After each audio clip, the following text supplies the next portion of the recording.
Another useless art history major, my husband would joke to his finance friends, while they all roared with laughter at our dinner parties. What he didn't know was that while he was climbing the corporate ladder at Preston Capital, I was quietly building Artemis Holdings, the company that would soon acquire his firm and make me his boss. For 3 years, I sat silently through his jokes about my expensive hobby of art collecting. If only he knew those decorative pieces in our home were carefully selected investments that had quadrupled my portfolio while his sat stagnant. Before we begin this story of patience and vindication, I want to take a moment to thank each of you for being part of this incredible journey.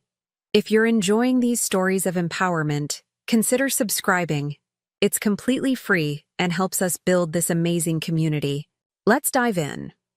I met Daniel at a charity auction in Manhattan's Upper East Side 12 years ago. The event showcased modern art to benefit children's education. Ironically, the perfect intersection of our worlds. I was fresh out of graduate school with my impractical double masters in art history and business administration from Columbia. He was a rising star at Preston Capital, already making his mark in private equity at just 28. An art historian, huh? He'd said, when I told him what I studied, his eyes scanning the room as if suddenly reassessing the value of everything on display. So, you can tell me why this painting is worth more than my apartment? He gestured to a modest Rothko with a hint of skepticism in his smile. Actually, I can, I replied, explaining how provenance, artist trajectory, cultural significance, and market dynamics influenced valuation. I watched his expression shift from mild amusement to genuine interest. He asked for my number before the auction concluded. What I didn't tell Daniel that night, or any night that followed, was that I'd already launched Artemis Holdings, a small art investment fund operated from my Brooklyn apartment. I had exactly 3 clients and a portfolio worth just under $2 million, pocket change in his world of billion-dollar private equity deals. Our courtship was a whirlwind tour of New York's finest offerings. Daniel introduced me to the power players of Wall Street over dinners at 11 Madison Park, while I showed him hidden galleries in Chelsea and emerging artists in Bushwick. 6 months later, he proposed at the Metropolitan Museum of Art, though he'd checked the market 3 times during our visit. By the following spring, we were married in a ceremony his parents deemed appropriately tasteful for someone of his professional standing. The honeymoon in Paris revealed the first hairline fractures in our relationship. While touring the Louvre, Daniel checked his phone constantly, more concerned with market fluctuations than Monet's water lilies. "This is nice and all," he'd said, gesturing vaguely at a masterpiece that had moved me to tears, "but it's not exactly a practical career path in today's economy." I smiled and said nothing. That morning, Artemis had secured its 4th client, bringing our portfolio to $5 million. Small, yes, but growing steadily with a carefully curated selection of undervalued contemporary works. When we returned to New York, we moved into his spacious Upper East Side apartment with views of Central Park. Daniel insisted I use the smallest bedroom as my office. "For your art projects," he'd said with that smile that was beginning to feel less charming and more condescending. "We need the 2nd bedroom for when my parents visit, and the 3rd for when we start a family," he explained, as if allocating space to a child. I continued building Artemis in that tiny room, making calls when Daniel was at work, meeting clients in coffee shops and gallery back rooms. While he climbed the ranks at Preston Capital, I was quietly carving my own path in the high-stakes world of art investment. By our 2nd anniversary, I had 15 clients and $30 million under management. By our 3rd, 30 clients and $75 million. I developed an algorithm that predicted emerging art market trends with remarkable accuracy, combining my art historical knowledge with financial analytics. But to Daniel, I was just his wife with the cute art degree who worked with pretty pictures while he made real money. The mockery began subtly. A joke here, a comment there. My wife could tell you all about brushstrokes, but don't ask her about the stock market. He'd laugh at dinner with his colleagues. Or, we keep the bills paid with my work, her degree just keeps our walls decorated. At first, I tried to defend my field. Art has outperformed the S&P 500 for the past decade, I'd mention casually. Sure, for a handful of blue-chip artists, Daniel would counter. But you can't scale that. It's not a real market. I stopped, arguing after a while. Each dismissive remark stung, but I remained silent. Not because I was hurt, though I was, but because I was playing a longer game. While Daniel focused on climbing his corporate ladder one quarterly report at a time, I was building something he couldn't begin to comprehend. What he saw as a frivolous hobby, my careful analysis of art markets, my strategic acquisitions, my growing network of collectors and investors, was actually the foundation of what would soon become one of the most successful alternative investment funds in the country. I never corrected him, never showed him the real books, never mentioned that the decorative piece he complained about in our foyer. Did we really need to spend that much on something that just hangs there? Had appreciated 300% since its purchase. Instead, I nodded, smiled, and continued building Artemis Holdings brick by brick, client by client, million by million. By our 5th anniversary, Daniel had been promoted to Senior Vice President at Preston Capital. That same month, Artemis quietly crossed $200 million in assets under management. I hired Sarah, my first full-time employee, and moved operations to a small office in Tribeca. A real office for your little gallery? Daniel had mocked when I told him. Isn't that extravagant for a hobby business? It's time to expand, I said simply, not mentioning that we'd just closed deals with 2 major museum endowments. That night, Daniel hosted a dinner party for his colleagues, all senior executives at Preston Capital, all men with wives who either didn't work or had careers they deemed appropriately feminine. Interior design, event planning, public relations. Elizabeth has the most extensive education of anyone at this table, Daniel announced as he poured expensive bourbon for his friends. Columbia double masters, cost a fortune. And now she spends her days telling rich old ladies which paintings match their curtains. The men laughed. Their wives smiled uncomfortably. I sipped my water and said nothing, thinking about the meeting I'd had earlier that day with representatives from the Sovereign Wealth Fund of Qatar, who had just entrusted Artemis with $50 million to invest in contemporary art. Little did I know, that dinner party would mark the beginning of the most extraordinary chapter in our story, one that would ultimately teach Daniel the true value of my useless degree. The dinner party that night marked a turning point. As I helped our housekeeper clear the dishes after Daniel's colleagues left, I made a decision. It was time to accelerate my plans. I might need to travel more for work, I mentioned casually as Daniel loosened his tie, still buzzing from an evening of professional validation and expensive whiskey. Oh, he replied, barely looking up from his phone.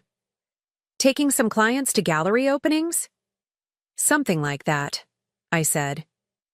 There's a major art fair in Basel next month.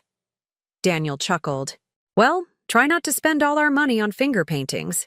The mortgage on this place isn't paying itself. I bit my tongue, not mentioning that I had paid off $300,000 of our mortgage last year with my hobby money, a fact conveniently forgotten whenever Daniel discussed our finances. Of course, I replied instead. It's just a business trip. In truth, the Basel trip was critical. I had meetings scheduled with 7 institutional investors, including 2 major European pension funds looking to diversify their portfolios with alternative assets. My algorithm had identified several undervalued artists whose work was positioned for significant appreciation over the next 5 years. The morning I left for Switzerland, Daniel barely looked up from his breakfast. Have fun with your artsy friends, he said, scanning the Wall Street Journal. Try to keep the receipts this time.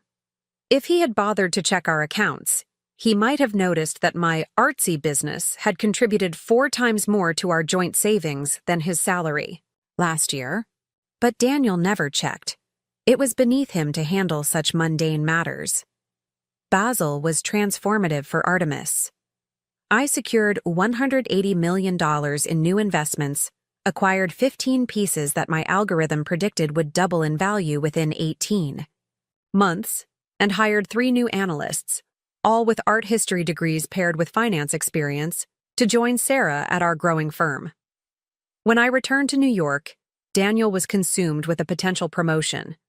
Preston Capital was restructuring, and he was in line to become Executive Vice President of Strategic Acquisitions. "This could be it, Elizabeth," he said excitedly over dinner at Daniel, a dinner I had paid for to celebrate my own undisclosed successes in Basel. "This is the role that puts me on track for C-suite. We're talking serious money now." "That's wonderful," I said, genuinely happy for him despite everything. Daniel was brilliant at what he did, even if his emotional intelligence left much to be desired. What would the new role involve? "Identifying undervalued companies for acquisition," he explained, sipping the $400 Bordeaux I had selected. "Companies? With strong fundamentals but poor management or market positioning. Classic value investing on a corporate scale." I fought back a smile at the irony. While Daniel hunted for undervalued companies, I had built my entire career on identifying undervalued art, arguably doing the same thing, just in a different market. "Sounds perfect for you," I said. "The best part?" he continued. "We're expanding our focus beyond traditional sectors. The board wants to diversify into luxury markets, alternative investments, even art." He said the last word with a hint of disdain, as if it were beneath Preston Capital's dignity. "Really?" I kept my voice, neutral, even as my mind raced with the implications. "I didn't realize Preston Capital had expertise in that area." Daniel waved dismissively. "We don't, not really. But the margins are incredible if you know what you're doing. The problem is finding acquisition targets with sufficient scale. Most art businesses are too small to be worth our time." If only he knew that Artemis, with its now $500 million under management, would actually register on Preston Capital's radar. "I'm sure you'll figure it out," I said, signaling for the check. Over the next 6 months, our lives diverged even further. Daniel threw himself into his new role, often staying at the office until midnight, constantly traveling to meet potential acquisition targets. I expanded Artemis, moving to larger offices in Chelsea, growing our team to 15 people, and pushing our assets under management to $750 million. I maintained my careful separation between my professional and personal lives. Daniel never visited my office. My employees knew I was married but understood my wish for discretion regarding the details. My business cards read Elizabeth Keller, my maiden name, while at home I was Elizabeth Maxwell, Daniel's wife. The charade became increasingly difficult to maintain. There were industry events where I needed to avoid being photographed. Art World Publications wanted to profile the mysterious founder of Artemis Holdings, the firm that seemed to have an uncanny ability to identify tomorrow's blue-chip artists, today. Meanwhile, Daniel's mockery evolved from casual dismissal to something more pointed, particularly when his colleagues were present. "The art market is basically a glorified Ponzi scheme," he announced at another dinner party, 6 months after his promotion. "No intrinsic value, just rich people convincing other rich people that something is worth money." "I wouldn't say that," I ventured, one of my rare attempts to defend my field. "There are objective metrics that can predict—" "Come on, Elizabeth," he interrupted. "It's not like there's a science to it. It's all subjective taste and clever. Marketing. That's why it's a hobby, not a real industry." James Peterson, Daniel's new deputy, chuckled. "My 5-year-old could paint half the stuff that sells for millions these days." The table erupted in laughter while I took another sip of water, my standard coping mechanism during these uncomfortable dinners. Elizabeth's degree isn't completely useless, Daniel added, his tone falsely generous. The art on our walls has appreciated nicely. What was it, honey? That weird blue canvas in the living room. Didn't you say it's worth twice what we paid now? Something like that, I murmured, not mentioning that the Sean Scully abstract he was referring to had actually quadrupled in value, representing a better return than any investment in Daniel's personal portfolio. After dinner, as we prepared for bed, Daniel seemed to sense he'd gone too far. "I'm sorry if I was rough on your field tonight," he said, loosening his tie. "I just get carried away with the guys sometimes." "It's fine," I replied, though it wasn't. "I understand." "You know I respect what you do," he continued, though his tone suggested otherwise. "It's just not the same as what we do at Preston. The stakes are different. We're moving billions, restructuring entire industries." I nodded, applying my night cream in careful circles. "Different worlds." "Exactly," he said, missing my irony completely. "Speaking of which, we're looking at some interesting targets in the luxury space. There's one company, very hush-hush, that has revolutionized investment in high-end collectibles. Art, wine, watches, that sort of thing.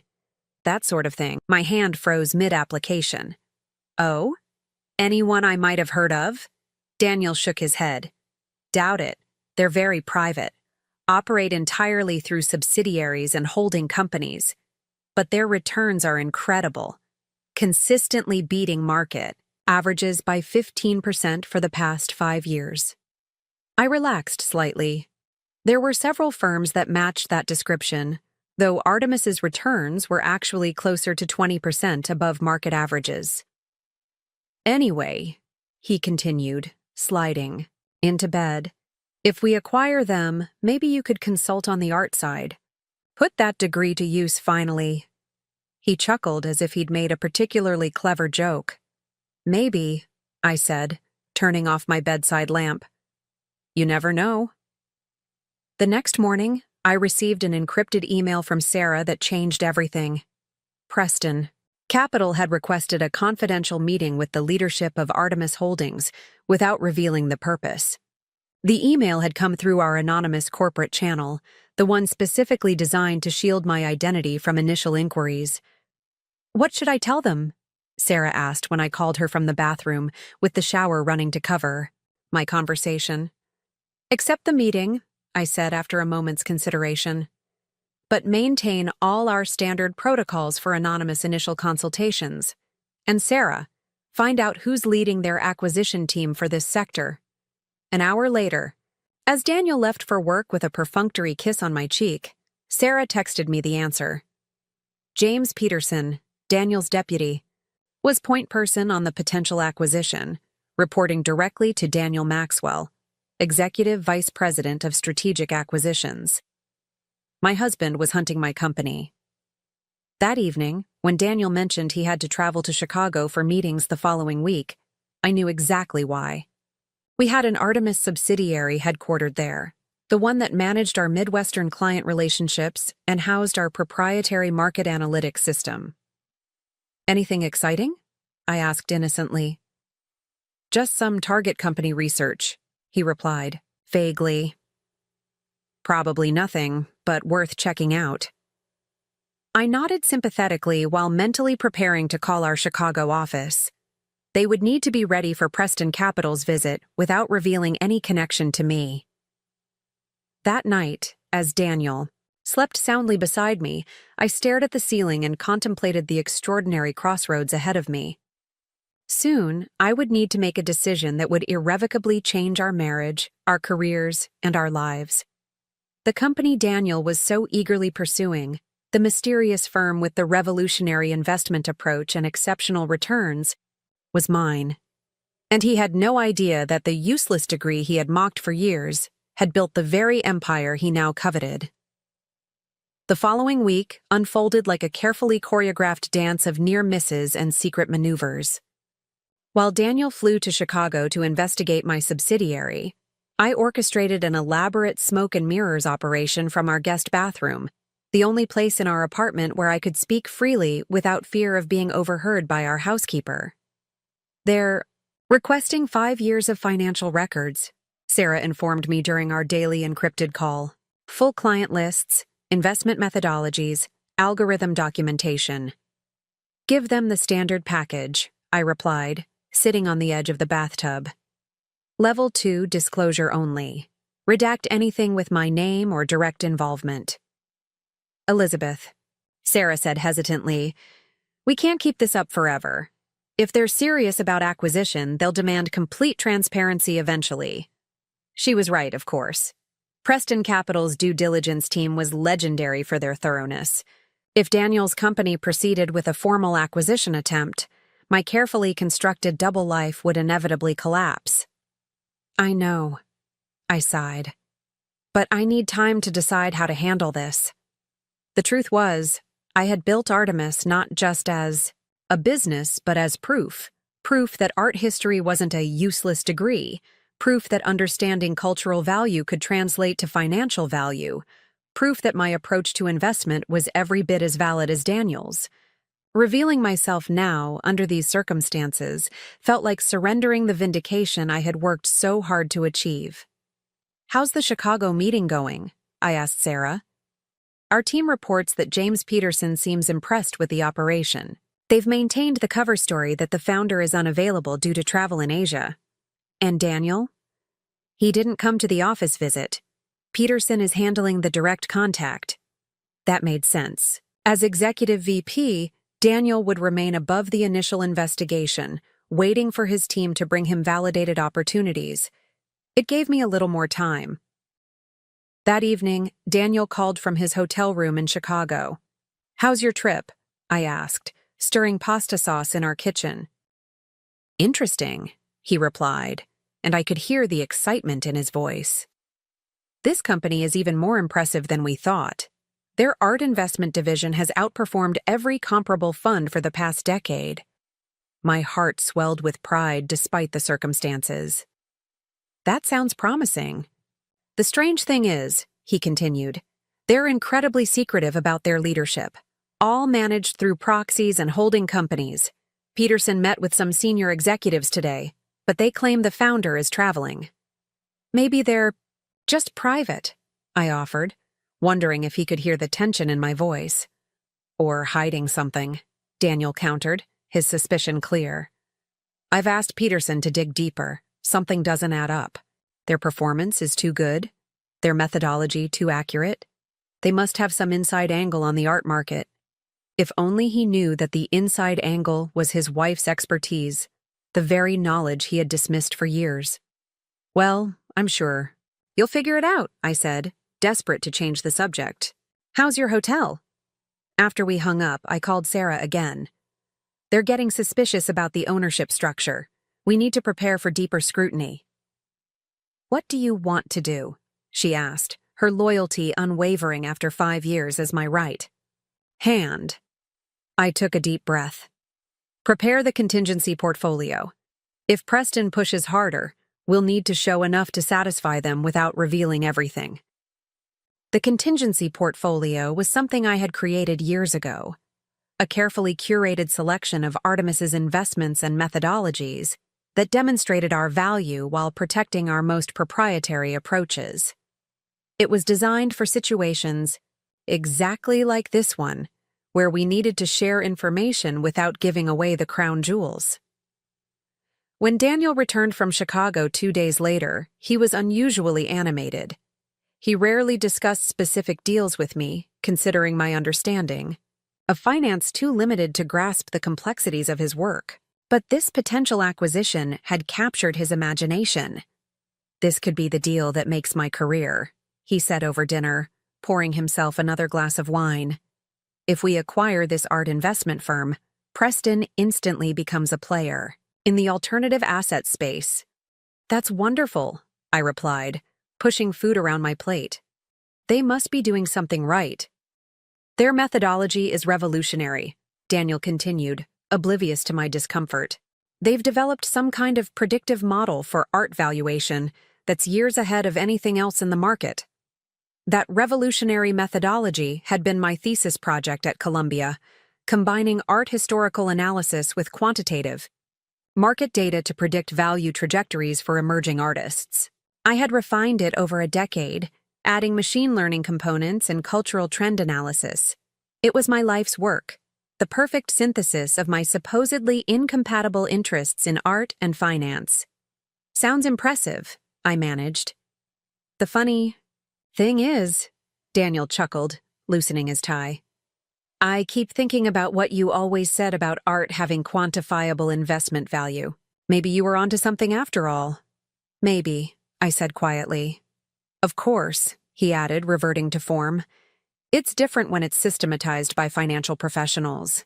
They've turned art evaluation into a science, not just subjective opinions, about brushstrokes. And just like that, the moment of validation vanished.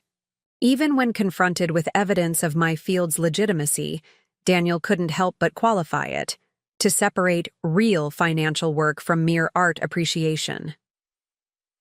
The following day, things escalated.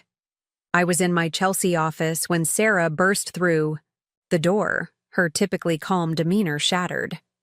Preston Capital is requesting a meeting with the founder, she announced. No more proxies, no more representatives. They want to meet EK directly before proceeding with any acquisition talks. EK? Elizabeth Keller, the name I used professionally to maintain my privacy. When? I asked, my mouth suddenly dry.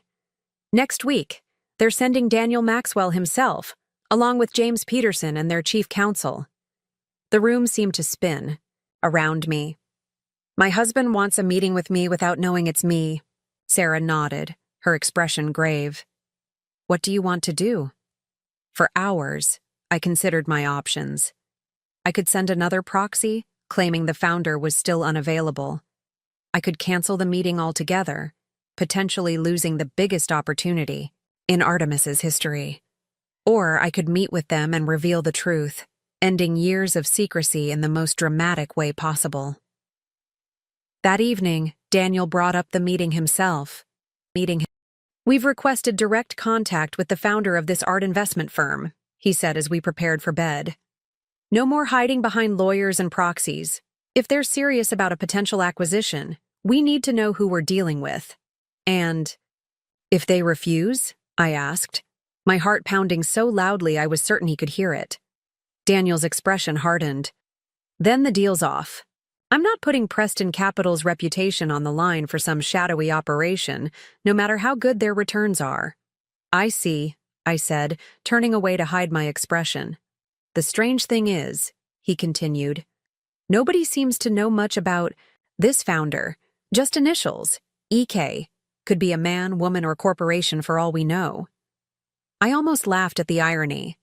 The mysterious EK had made his breakfast that morning and was now standing 3 feet away from him in a silk nightgown. Maybe they have good reasons for privacy, I suggested. Daniel shook his head. In business, secrecy usually means one thing, something to hide. I've asked our research team to compile everything they can find on EK. If there are skeletons in that closet, we'll find them.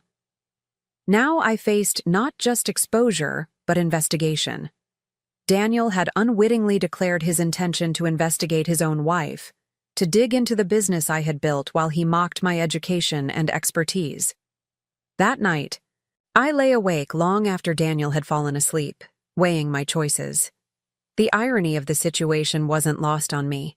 For years, I had maintained the separation between Elizabeth Maxwell, wife of a finance executive, and Elizabeth Keller, founder of Artemis Holdings, waiting for the perfect moment to reveal the truth. Now, that moment was being forced upon me, in the most public and consequential way possible. By morning, I had made my decision. I slipped out of bed before dawn and went to my tiny home office, the space Daniel had so condescendingly allocated to my hobby. From the false bottom of my desk drawer, I retrieved a leather portfolio containing documents I had prepared years ago but never used, the complete history of Artemis Holdings, including my founding role, the development of our methodology, and the growth of our portfolio from $2 million to nearly $1 billion. I texted Sarah, "Schedule the meeting with Preston Capital. Wednesday, 2 p.m. I'll be there as EK." Her response came seconds later. "Are you sure?" I looked at Daniel's framed Harvard Business School diploma hanging prominently in our hallway, positioned to be visible to anyone who entered our apartment. Beside it was my Columbia degrees, relegated to a shadowy corner where visitors would never notice them. "Yes," I replied. "It's time." The next 3 days passed in a blur of preparation. With Sarah's help, I orchestrated what would be either the most catastrophic professional revelation of my life or the most satisfying, perhaps both simultaneously. At home, I maintained the charade.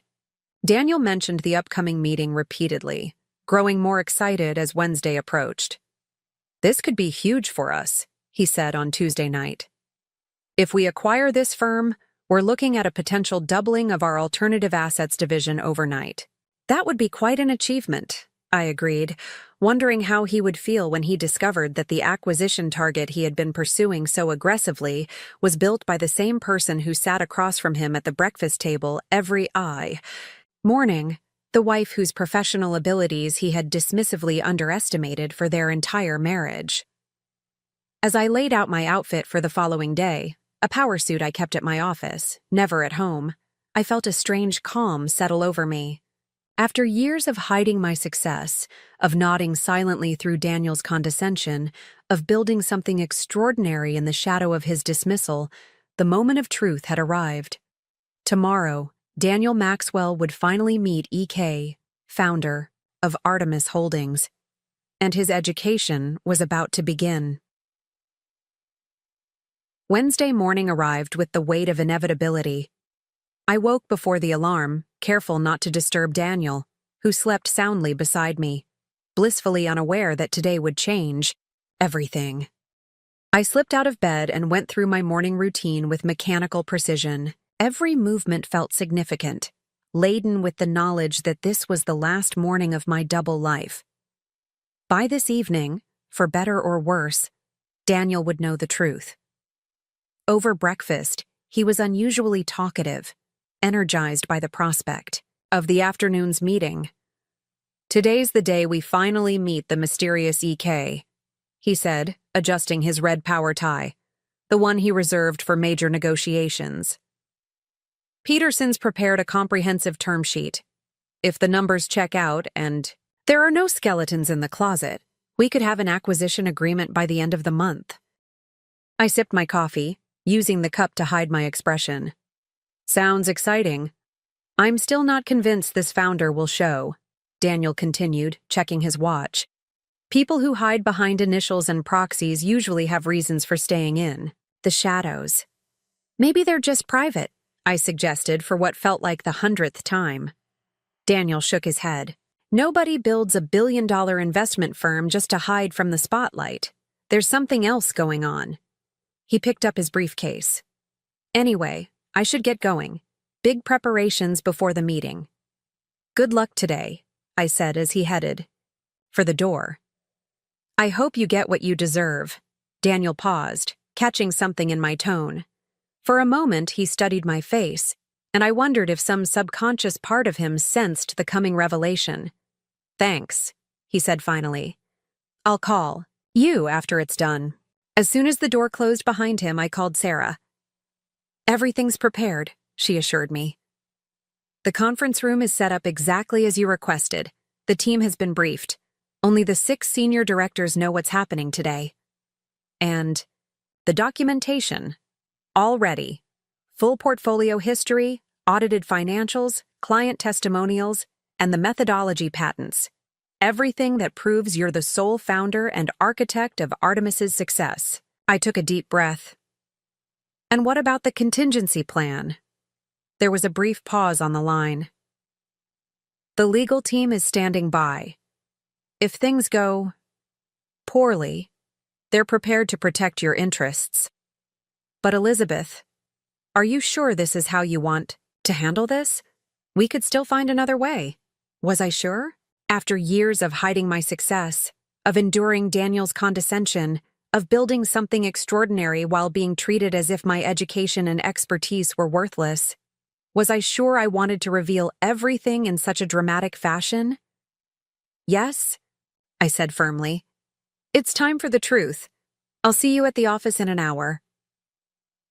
I arrived at Artemis Holdings through the private entrance I rarely used, a precaution against being seen by any Preston Capital representatives who might arrive.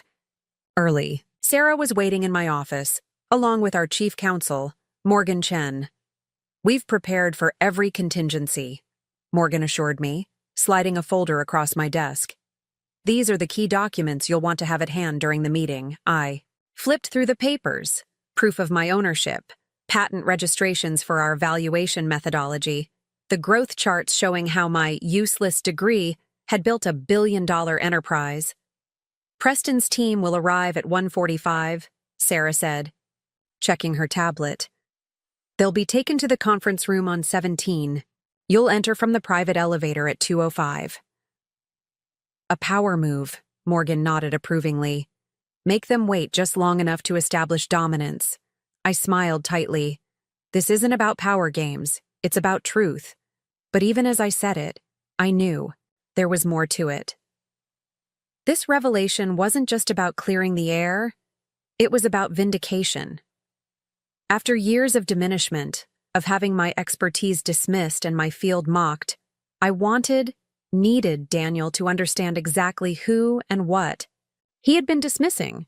What about the acquisition itself? I asked Morgan. Assuming we get past the initial surprise, what's your assessment of Preston Capital's offer? Objectively, it's fair, she replied. Their valuation of Artemis is within 10% of our internal metrics. The terms are favorable, particularly the management autonomy provisions. From a purely business perspective, it's a deal worth considering.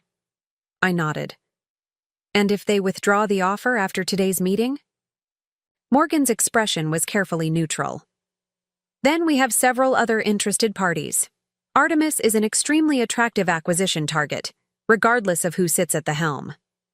At 1:30, I changed into the outfit I had selected for this moment, a tailored charcoal suit with subtle red accents, professional yet distinctly feminine. I arranged my hair in a sleek chignon and applied makeup that was polished but understated. This wasn't about glamour. It was about projecting the competence and authority that Daniel had failed to recognize for all these years. As 2 p.m. approached, Sarah returned to my office.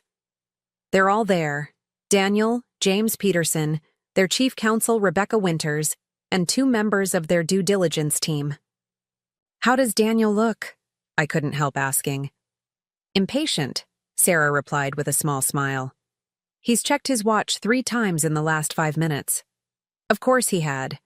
Daniel Maxwell, Executive Vice President of Strategic Acquisitions at AC Preston Capital, wasn't accustomed to being kept waiting. It's time, I said, gathering my portfolio. Sarah squeezed my arm gently. For what it's worth, I've been looking forward to this day for years. The private elevator whisked me up to the 17th floor in seconds. As the doors opened, I allowed myself one final moment of reflection. The woman who would walk into that conference room was not Daniel's underestimated wife, but Elizabeth Keller, founder and CEO of Artemis Holdings, the woman who had built a billion-dollar company while her husband mocked her credentials over dinner. Thomas, our head of security, was waiting for me. They're ready for you, Ms. Keller. I nodded, straightened my shoulders, and walked toward the conference room, my heels clicking authoritatively on the marble floor. Through the glass walls, I could see them, 5 figures in expensive suits, their backs to me as they studied the presentation materials Sarah had provided. Daniel sat at the head of the table, naturally assuming the power position. His body language conveyed impatience and authority in equal measure. James Peterson was speaking, gesturing at something in the documents before them. Thomas opened the door for me, and a hush fell over the room. "Gentlemen, Ms. Winters," Thomas announced. Allow me to introduce Elizabeth Keller, founder and CEO of Artemis Holdings.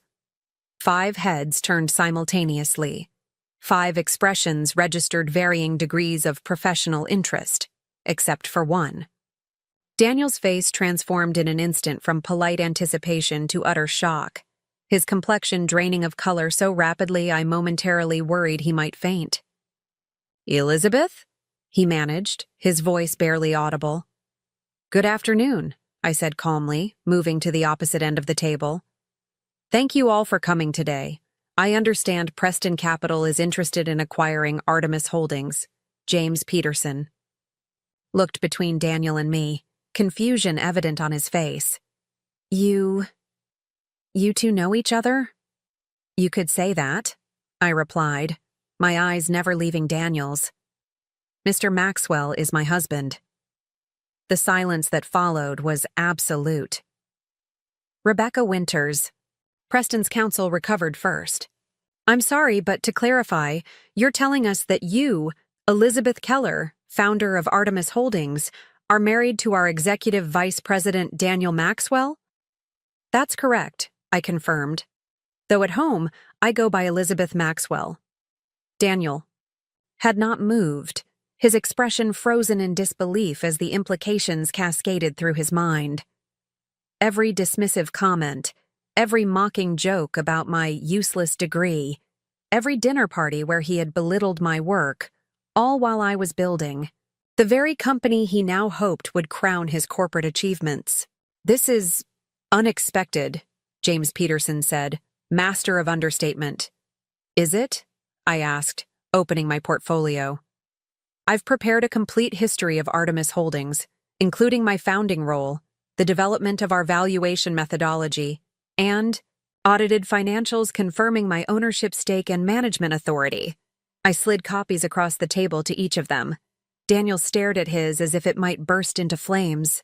"As you'll see," I continued, "the revolutionary methodology your team has been so impressed by was developed as part of my doctoral work at Columbia, combining art historical analysis with quantitative market indicators. That same useless degree Mr. Maxwell has frequently referenced is, in fact, the foundation of our entire business model."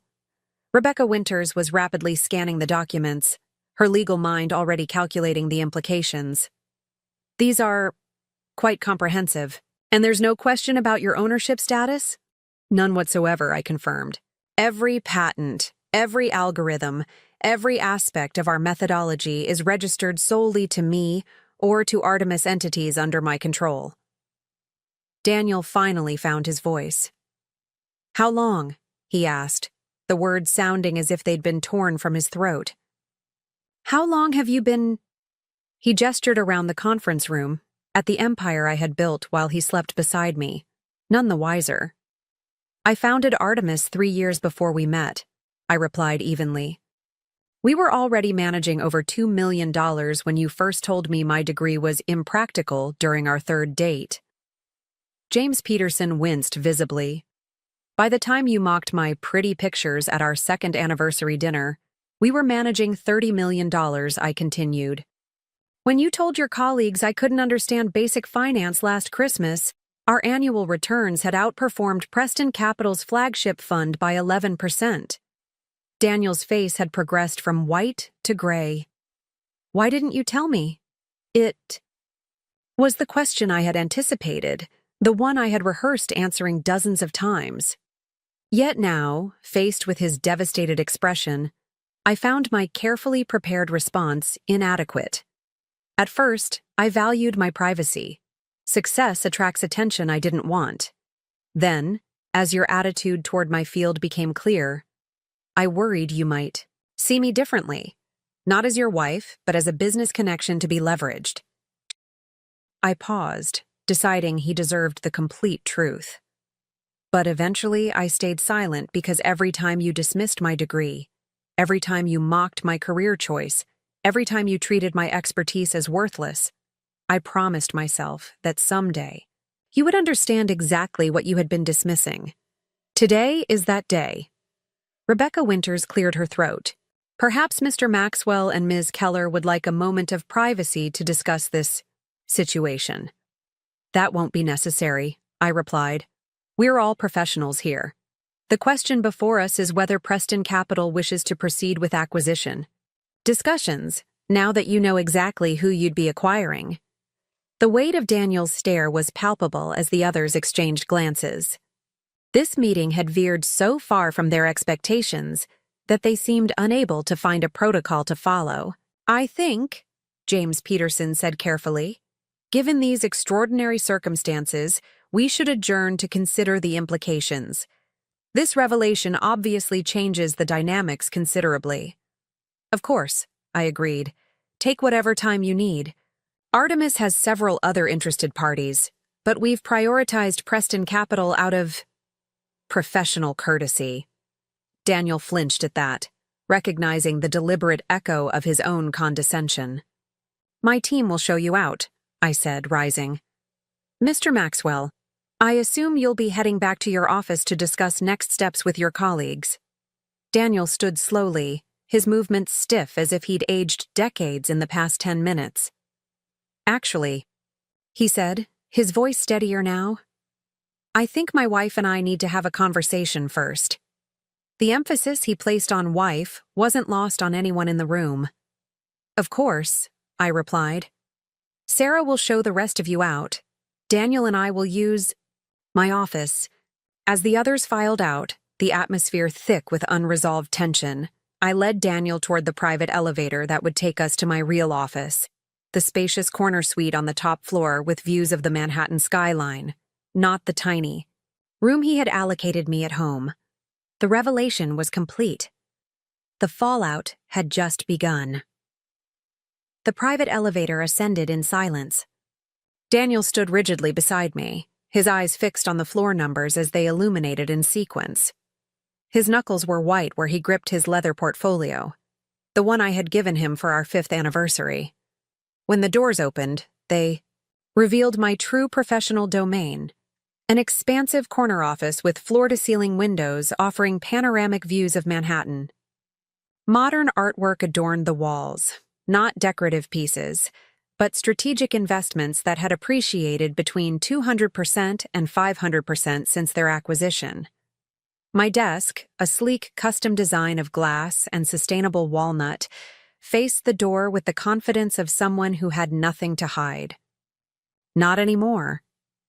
Daniel stepped into the space slowly, taking in every detail, the awards discreetly displayed on a side shelf, the wall of business magazines featuring Artemis Holdings, though never showing my face, the elegant conference area, where I had negotiated 9-figure deals while he thought I was networking with gallery owners. Would you like something to drink? I asked, my professional courtesy a thin veneer over the emotional storm beneath. Answers? He replied tersely. I'd like answers. I nodded and gestured to the seating area overlooking the skyline. As we sat across from each other, not as husband and wife, but as two business executives in an unprecedented negotiation, I could see Daniel struggling to reconcile the woman before him with the one he thought he had married. How much of it was a lie? He finally asked, his voice low and controlled. Almost none of it, I replied honestly. I have 2 master's degrees from Columbia in art history and business administration. I do evaluate art for clients. I do attend gallery openings and bid at auctions. I paused. I just didn't mention the scale of the operation or my position within it. The scale, Daniel repeated incredulously. You built a billion-dollar company behind my back and you call that a matter of scale? When he put it that way, the absurdity of the situation wasn't lost on me. It wasn't behind your back, Daniel. It was right in front of you. You just never saw it because you never believed my work had value. The accusation hung between us. Daniel ran a hand through his meticulously styled hair, disheveling it in a way that somehow made him look more human, less the corporate automaton he sometimes became. I never said your work had no value, he objected. Elizabeth could tell you about brushstrokes, but don't ask her about the stock market. I quoted his exact words from the Thompson dinner 6 months ago. We keep the bills paid with my work. Her degree just keeps our walls decorated. Another direct quote from Christmas last year. Daniel had the grace to look uncomfortable. Those were jokes. No, I said firmly. They were beliefs. Beliefs you expressed repeatedly, consistently, and publicly. Beliefs that made it clear exactly what you thought about my education, my expertise, and my professional capabilities.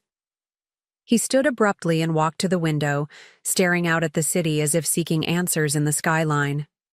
So this was what? A long con? Some elaborate revenge plot to humiliate me professionally? The accusation stung because it contained a grain of truth. While I hadn't planned this specific outcome, hadn't orchestrated Preston Capital's interest in Artemis, I had maintained my secret partly out of a desire for vindication, for the moment when Daniel would be forced to acknowledge the value of what he had dismissed for so long.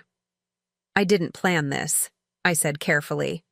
Preston Capital pursuing Artemis was coincidence, but did I fantasize about you someday realizing the true value of my useless degree?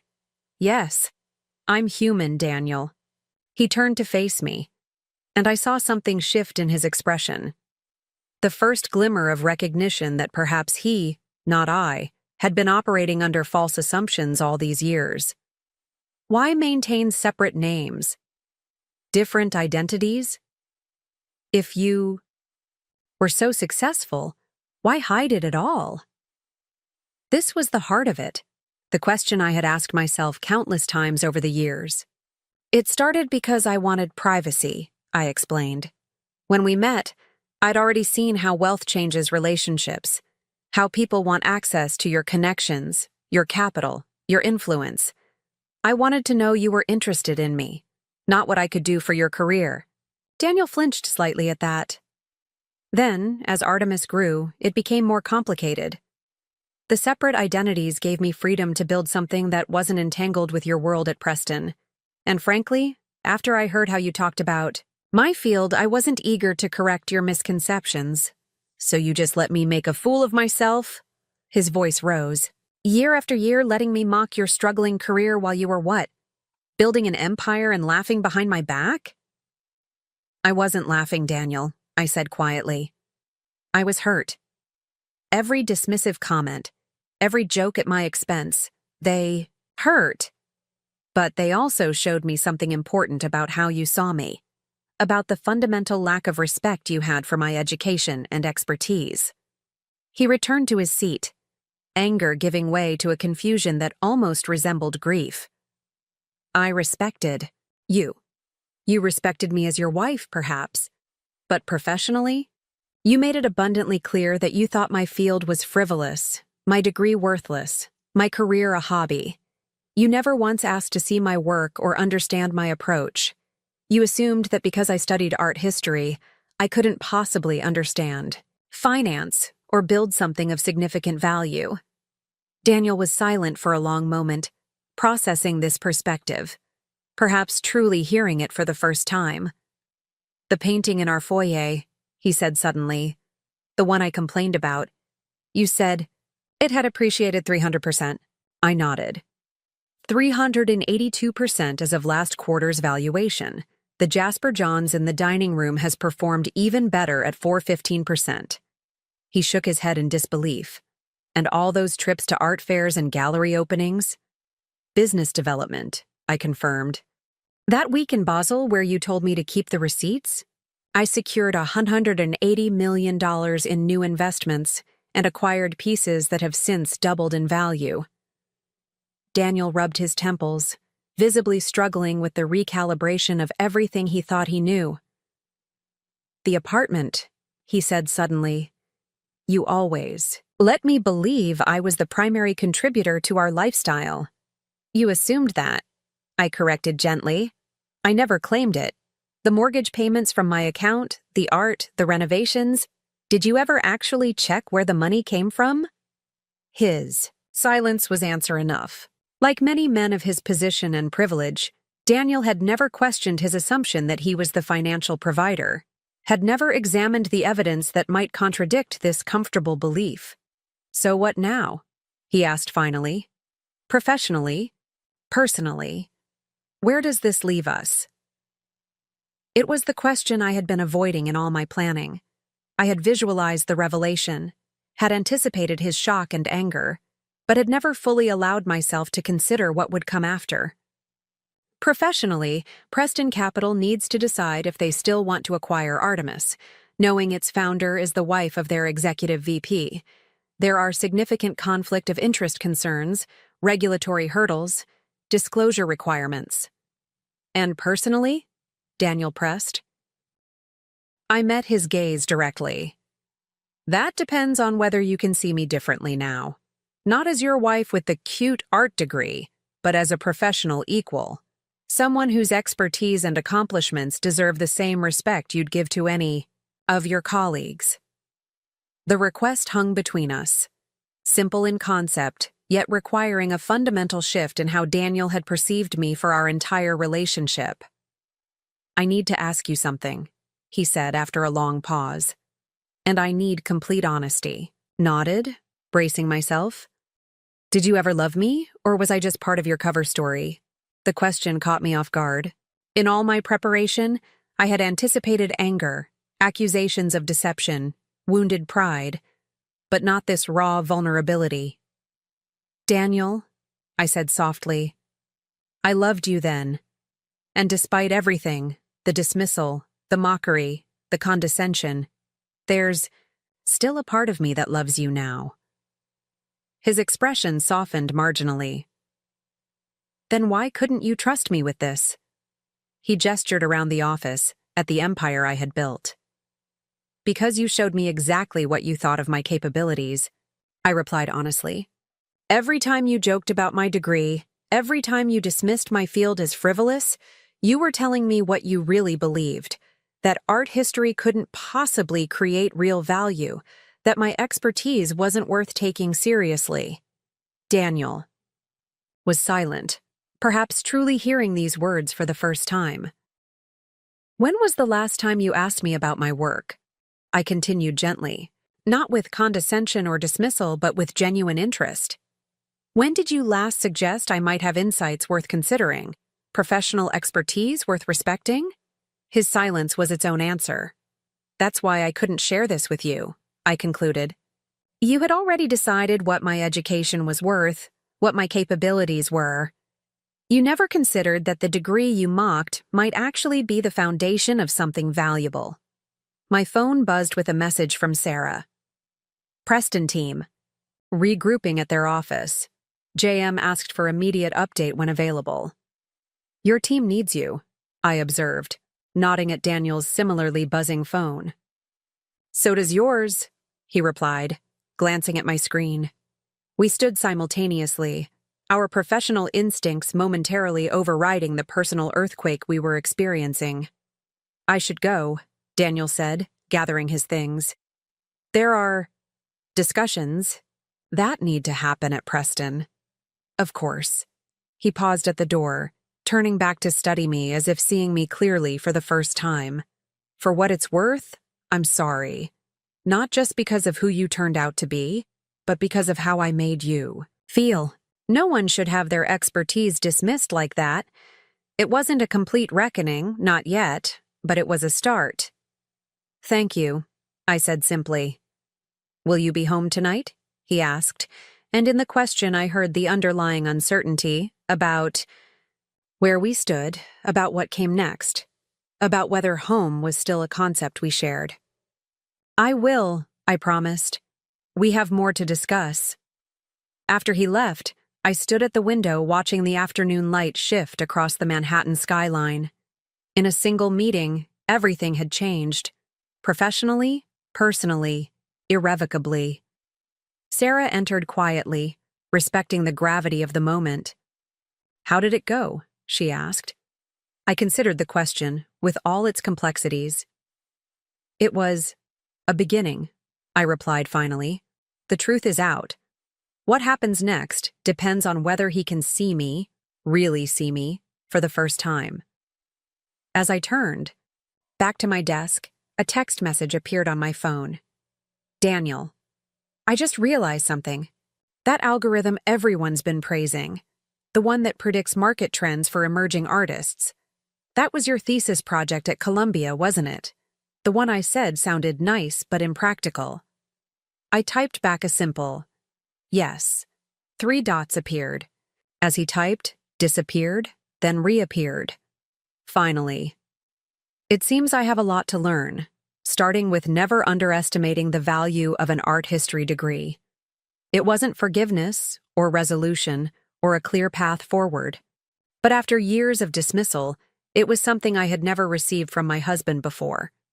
Respect. The remainder of the day passed in a blur of crisis management and strategic planning. After Daniel left, I immediately convened an emergency meeting with Artemis's senior leadership team.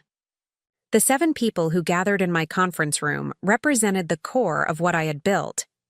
Brilliant minds who had believed in my vision when most of the financial world dismissed art as a legitimate investment category.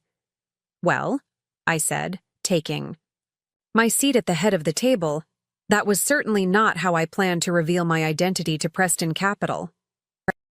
Morgan Chen, our chief counsel, was the first to speak.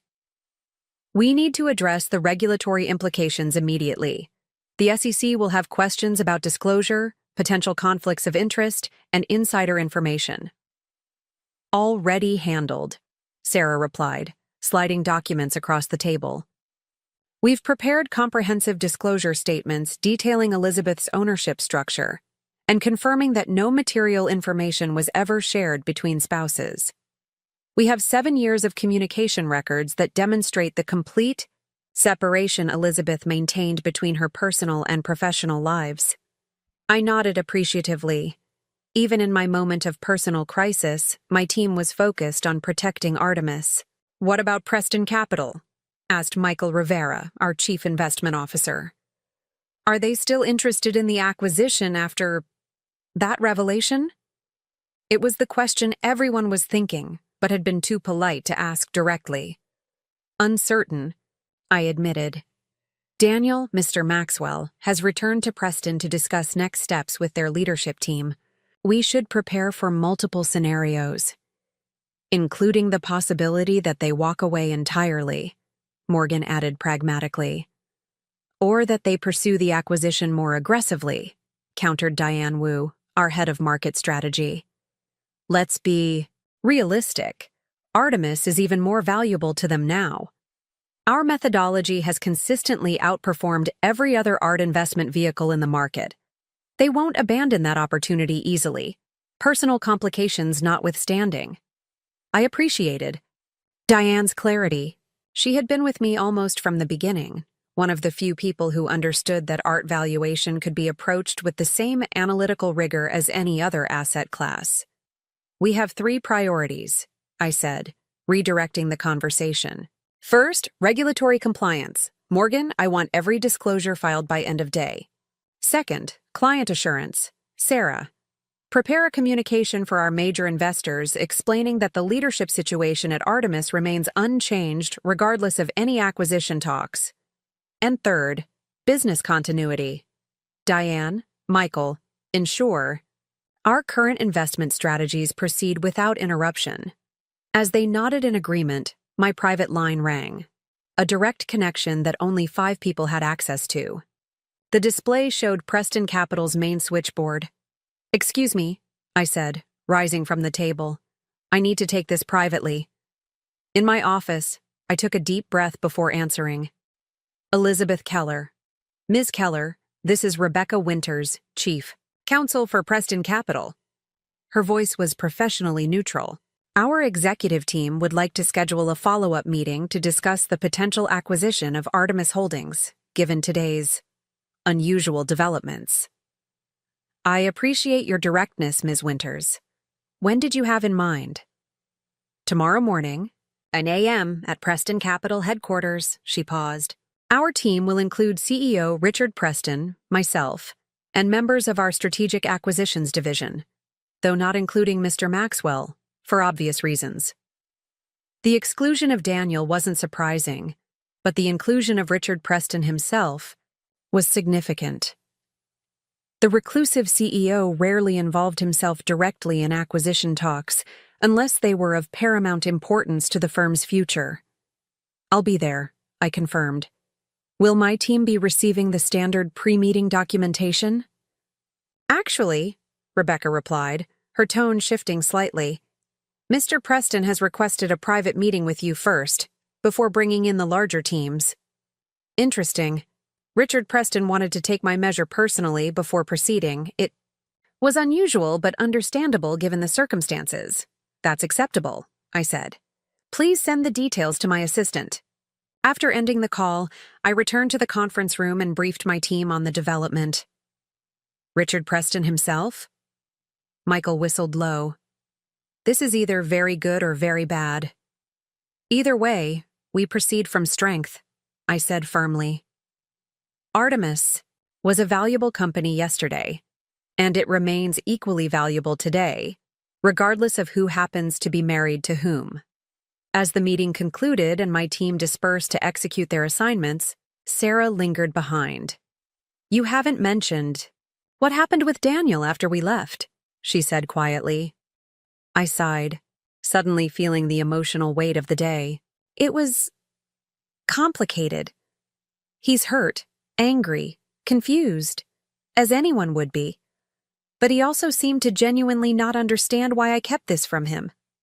"7 years of dismissing your expertise might have been a clue," Sarah observed dryly. I pointed that out, I admitted. "I think he's starting to recognize his part in creating this situation, but it's a lot to process. He texted me a few minutes ago. The Preston board is in emergency session discussing the acquisition." Sarah nodded thoughtfully. "And personally? Where do you two stand?" It was the question I had been avoiding even in my own thoughts. "I honestly don't know," I replied. "We're meeting at home tonight to talk further. After 7 years of marriage and deception from his perspective, there's a lot to unpack." Sarah squeezed my shoulder supportively before leaving, understanding that some journeys had to be faced alone. The remainder of the afternoon was consumed by preparation, reviewing Preston Capital's financial position, analyzing potential integration, challenges, and drafting multiple versions of term sheets for various negotiation outcomes. By the time I left the office at 7:30 p.m., I felt professionally prepared for whatever tomorrow might bring.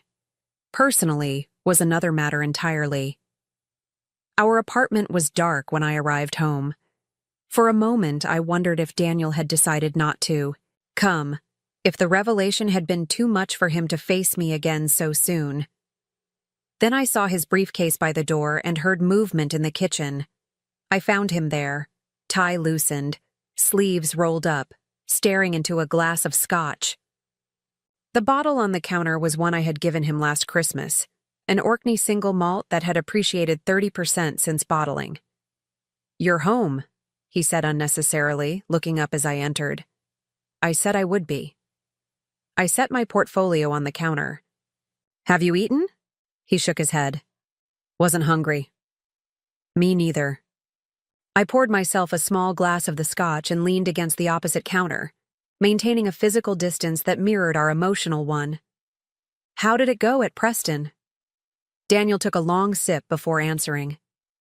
"The board met for 3 hours. Richard wants to proceed with the acquisition. He called Artemis the perfect complement to our alternative asset strategy. But given the personal complications, I've been removed from the negotiation team." I nodded. It was the expected outcome. "Rebecca Winters called. I'm meeting with Richard tomorrow morning." "I know. He told me." Daniel studied his glass. "He thinks you're brilliant, by the way. They analyzed Artemis's investment methodology. My team has been calling it revolutionary for weeks without knowing it was yours." There was something in his tone I couldn't quite identify. Not quite pride, not quite resentment, but something between the two. "And what do you think?" I asked carefully. Daniel looked up, meeting my eyes directly. "I think I've been an enormous fool," he said, simply. "Not just for failing to see what was right in front of me, but for creating a situation where my wife felt she couldn't share her success with me. It was more self-awareness than I had expected so quickly. It wasn't entirely your fault, I admitted. I made choices too, choices to maintain the separation, to keep building walls between my professional and personal lives. Because I made it clear I didn't value your expertise. He finished the thought for me. We stood in silence for a moment, the truth of it hanging between us. I spoke with my father today, Daniel said finally, after the board meeting. This surprised me. Daniel rarely consulted his father, a retired investment banker, on professional matters. What did he say? He laughed. Daniel's lips twisted in a rueful smile. Then he said, I always wondered what Elizabeth was really doing. No one with eyes that sharp buys art just for decoration. Your father knew? I was genuinely shocked. I had met Williams Maxwell only a handful of times, and our conversations had been politely superficial. Not specifically, Daniel clarified. But he suspected you were more than you appeared. He collects art himself, not just as status symbols but as investments. He recognized how you evaluated pieces, asked questions no casual collector would know to ask. Another revelation in a day full of them. My father-in-law had seen what his son had missed. The Preston Acquisition Committee is recommending a full merger rather than a straight acquisition, Daniel continued, shifting to more familiar professional territory. They believe Artemis works best with its existing leadership structure, intact. And where would that leave you? I asked. Daniel swirled the amber liquid in his glass. Technically, if the merger proceeds, you'd be my equal on the executive committee, possibly my superior, given the performance of Artemis compared to my division. The irony wasn't lost on either of us. Is that something you could accept? I asked quietly. It was the question that would determine not just our professional futures, but quite possibly our personal ones as well. Could Daniel Maxwell, who had spent years dismissing my expertise and mocking my education, accept me as his professional equal, or even his superior, in the corporate structure? 6 months ago? No, he admitted candidly. Today? He set his glass down. Today, I've been forced to recognize that my wife built a billion-dollar company using expertise I dismissed as worthless. If I can't accept you as my equal after that, then I'm not just a fool, I'm an irredeemable one. It wasn't a declaration of perfect understanding or complete transformation. It was something more realistic, an acknowledgement of past failures and a tentative step toward a different future. There's another option, I said carefully. Artemis has other potential partners. The merger with Preston isn't our only path forward, Daniel nodded slowly. And that's what tomorrow's meeting is really about, isn't it? Richard wants to convince you that Preston is still your best option despite complications like me. Partially, I acknowledged. But it's also about establishing a professional relationship separate from our personal one. If Artemis and Preston are to merge successfully, Richard and I need to develop trust independently of my connection to you. And us? Daniel asked, gesturing between us. What happens to us in all this corporate maneuvering?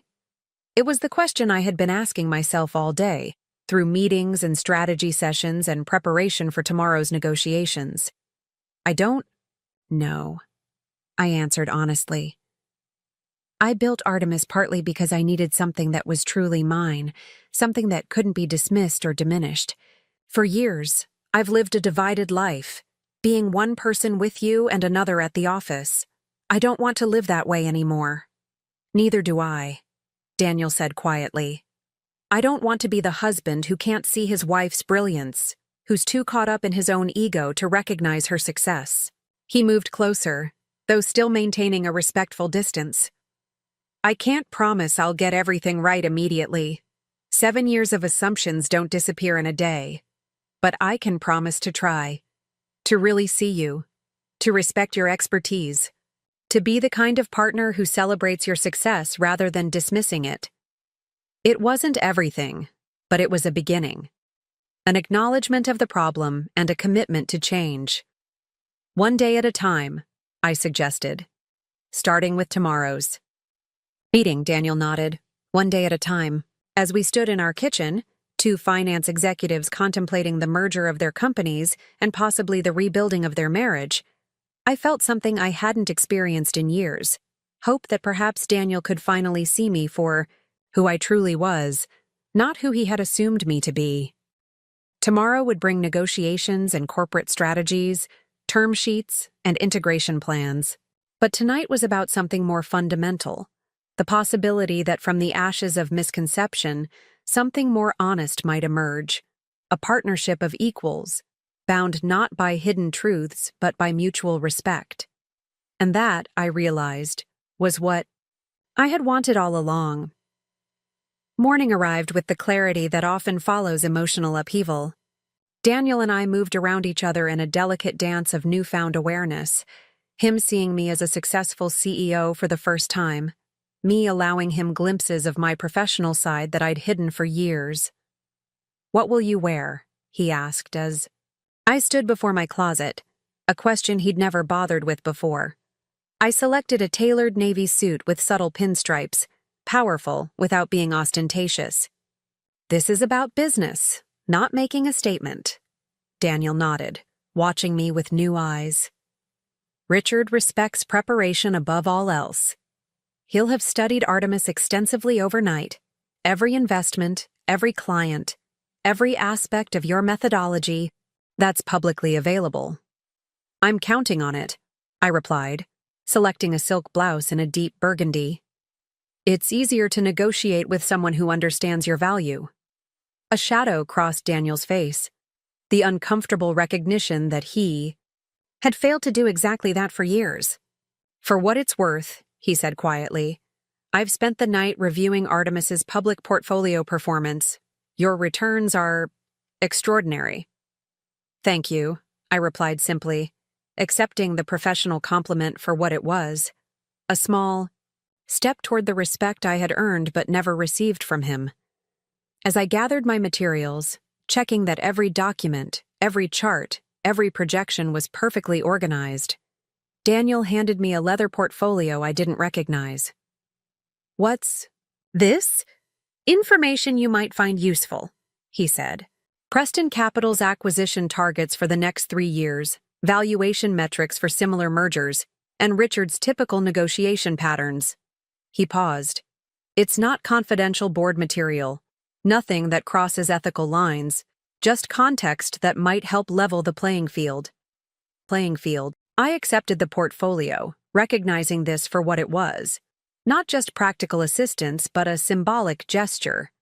For the first time, Daniel was treating me as a professional equal, someone worthy of strategic alliance rather than condescension. "Thanks." "You," I said again, with deeper meaning this time. As I prepared to leave, Daniel surprised me further. "Whatever happens with Preston Capital today, whatever you decide is best for Artemis, I want you to know I'm proud of what you've built." He swallowed visibly. "And I'm sorry I didn't see it sooner." The words were simple, but profound. Perhaps, the first time in our marriage, he had expressed genuine pride in my professional accomplishments without qualification or dismissal. "That means more than you know," I replied honestly. The Preston Capital headquarters occupied 30 floors of a gleaming skyscraper in Midtown Manhattan.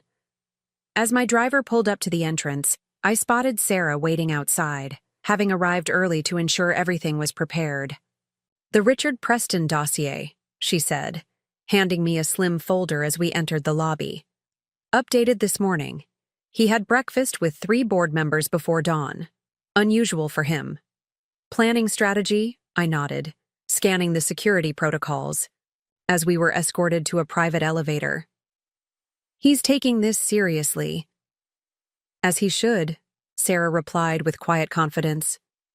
"We're not just some acquisition target they can steamroll." The elevator ascended directly to the executive floor, opening into a reception area designed to impress. Marble floors, original artwork, including a Hockney I had helped a client acquire 2 years prior, and floor-to-ceiling views of Central Park. Richard Preston himself was waiting to greet me, a power move I hadn't expected from the notoriously private CEO. In his late 60s, with silver hair and penetrating eyes, he had built Preston Capital from a modest family office into one of the most respected investment firms in the country. Ms. Keller, he extended his hand. Or would you prefer Maxwell in this context? Direct and testing boundaries immediately, exactly as Daniel had described his approach. Keller is my professional name, I replied, meeting his grip firmly. But, under the circumstances, Elizabeth seemed simplest. A hint of approval flickered across his face. Elizabeth, then, and I'm Richard. Shall we? He led me not to a conference room as expected, but to a smaller, more intimate space. His private office, judging by the personal photographs and memorabilia. Another power move, putting me on his territory. Coffee? He offered, gesturing to an elegant silver service.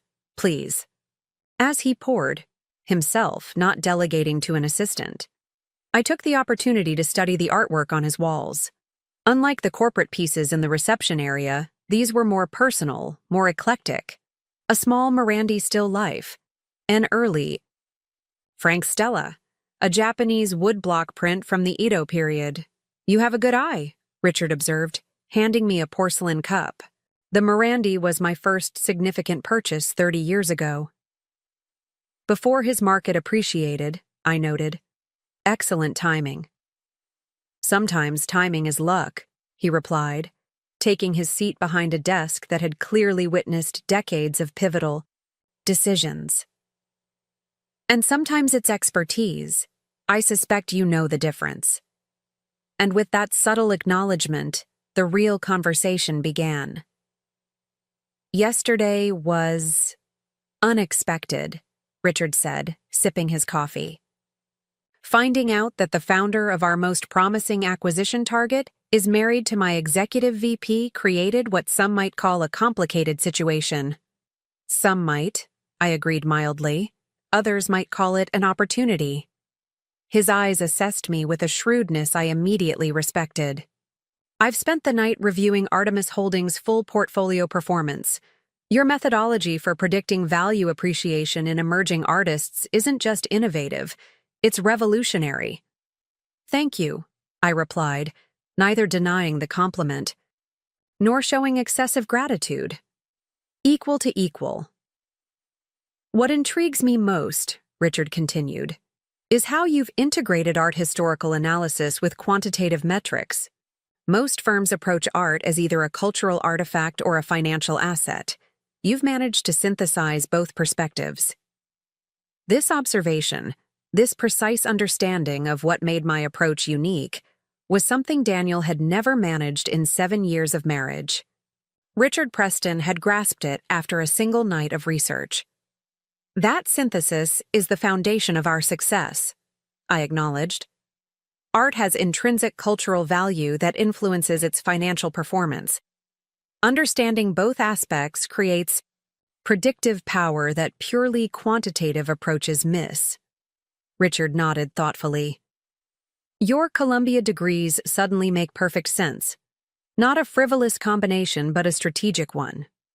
The reference to my education, the very qualifications Daniel had mocked, wasn't accidental. Richard was signaling that he had done his homework, that he understood not just Artemis, but me. Let's address the elephant in the room, he said, setting down his cup. Your marriage to Daniel Maxwell creates significant questions about how a merger might proceed. It does, I agreed. Though I should note that until yesterday, there was no conflict of interest because Daniel had no knowledge of my role at Artemis. Our personal and professional lives were completely separate. So I understand. Richard nodded. The SEC filing your team submitted yesterday was quite thorough. From a regulatory standpoint, I believe we're on solid ground. He leaned forward slightly. But my concerns are more practical. How would this work day to day if Preston acquires Artemis? It was the question I had been considering all night. I see 3 possible approaches, I replied. First, a full integration where Artemis becomes Preston's alternative assets division, with appropriate management separation between my area and Daniel's. Second, a partnership model where Artemis maintains operational independence while benefiting from Preston's capital and infrastructure. Third, a strategic alliance rather than full acquisition, with shared investments but separate corporate structures. Richard's eyebrows rose slightly, impressed by the clarity of my thinking. And your preference? That depends on what Preston Capital truly wants from this relationship, I countered. If you're simply seeking the returns our methodology generates, the third option suffices. If you want to transform Preston's approach to alternative assets, the first option is better. The middle ground offers balanced benefits and risks. For the next hour, we engaged in one of the most intellectually stimulating professional discussions of my career. Richard Preston was everything Daniel had described: strategic, thorough, penetrating in his questions, clear in his vision. He challenged my assumptions without dismissing them, probed for weaknesses without undermining strengths, and most importantly, treated me with the respect of a worthy counterpart. "You've built something remarkable," he said finally, leaning back in his chair. "Artemis isn't just financially successful, it's conceptually innovative. That's much rarer and more valuable." "Thank you," I replied, recognizing the genuine admiration in his assessment. "Which brings me to my actual proposal," Richard continued. "Different from the options we've discussed, and perhaps unexpected." I waited, curious what this shrewd veteran of countless negotiations had devised. "Preston Capital is reorganizing its executive structure," he explained. "I'm 68, and while I have no immediate plans to retire, succession planning requires foresight. This was not the direction I had anticipated. We're creating 3 divisions with equal authority under the main board," Richard continued. "Traditional investments, overseen by Howard Chen. Strategic acquisitions, currently led by Daniel. And now alternative assets, which would include not just Artemis but several other divisions we're developing." "And you need a division head," I surmised, seeing where this was leading. Richard nodded. "Someone with proven investment acumen, innovative thinking, and the ability to build something substantial from the ground up." He fixed me with a direct gaze. "I'm offering you the position, Elizabeth. Equal status to Howard and Daniel, reporting directly to the board and to me, with Artemis as the cornerstone of the new division." The proposal was breathtaking in its implications.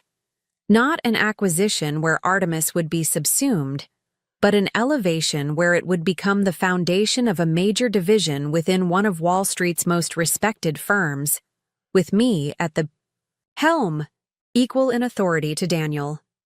"That's not what I expected," I admitted.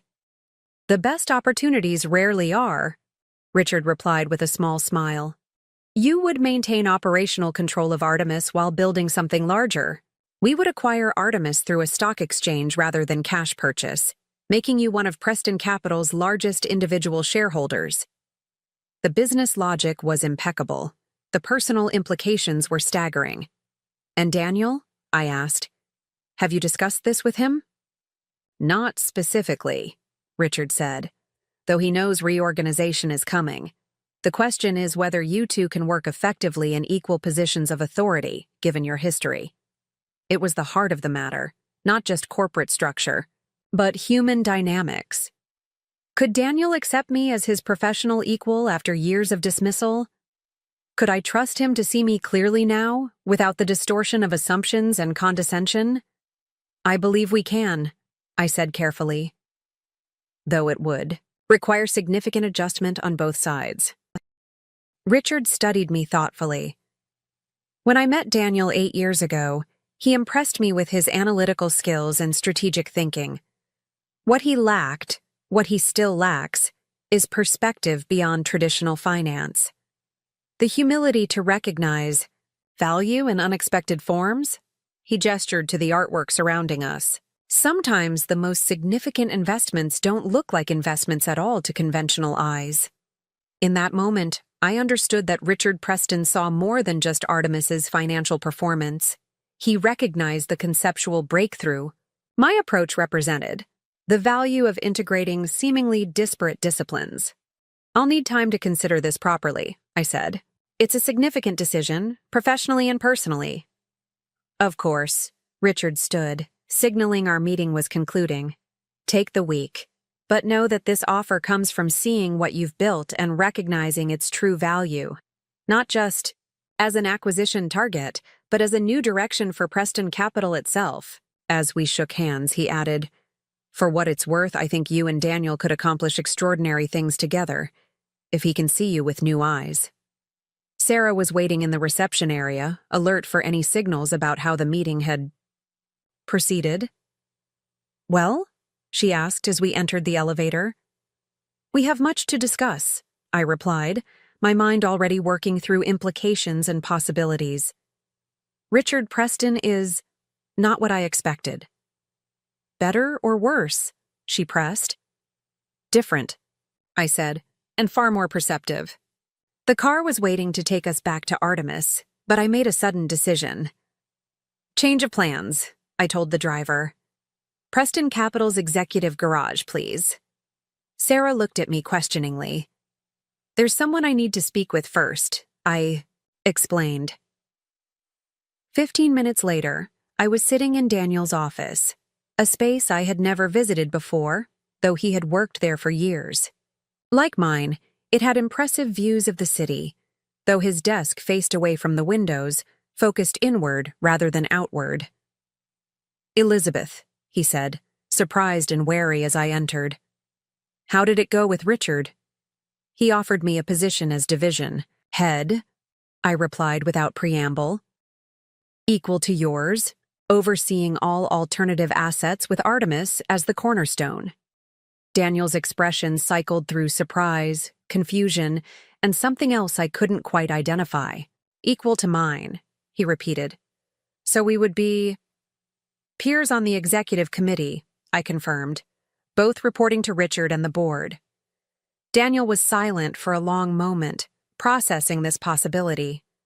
7 years of marriage, 7 years of him seeing himself as the financially successful one, the real executive, and now we would have identical positions on the organizational chart. "What did you tell him?" he finally asked.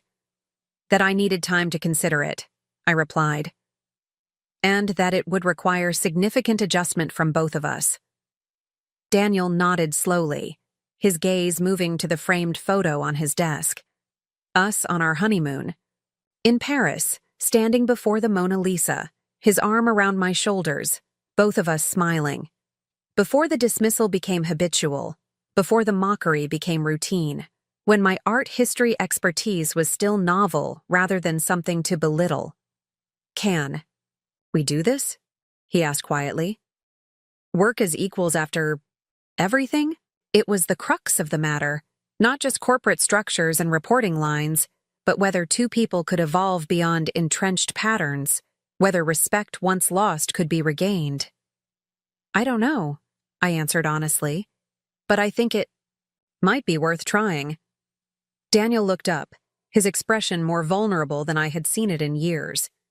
"I spent all night thinking about how many times I dismissed your expertise, how many times I treated your knowledge as worthless, about how differently I might have acted if I had known." "It shouldn't have required knowing," I interrupted, gently. "That's the point. Respect shouldn't be contingent on status or success." He nodded, accepting the truth of this. "You're right, and I can't promise I'll get everything right immediately. But I can promise to try, to see you clearly, to value your perspective, to recognize that my wife with the art history degree might actually know things worth knowing."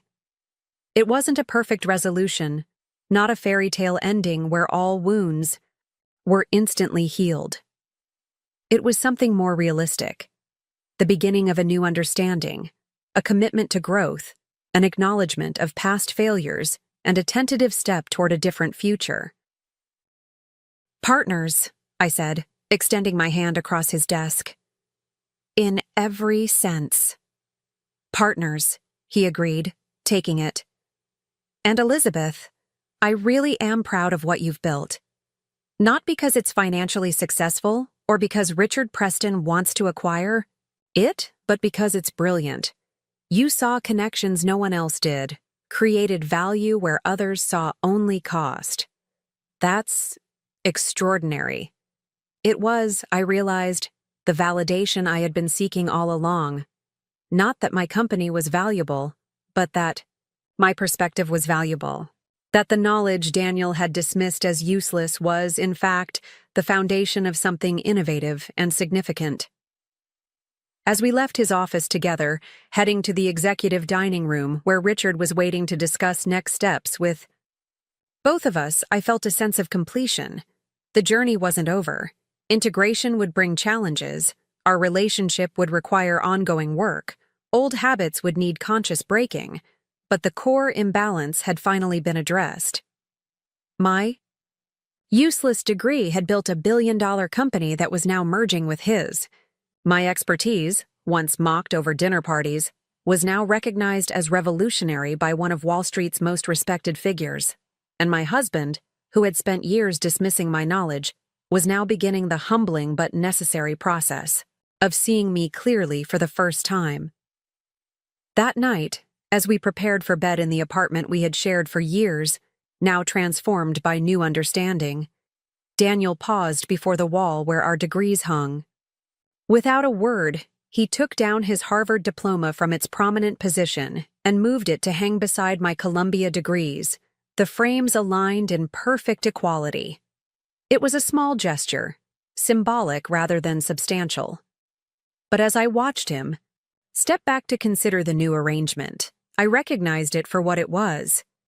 The beginning of a partnership based not on assumptions or illusions, but on mutual respect for each other's unique expertise.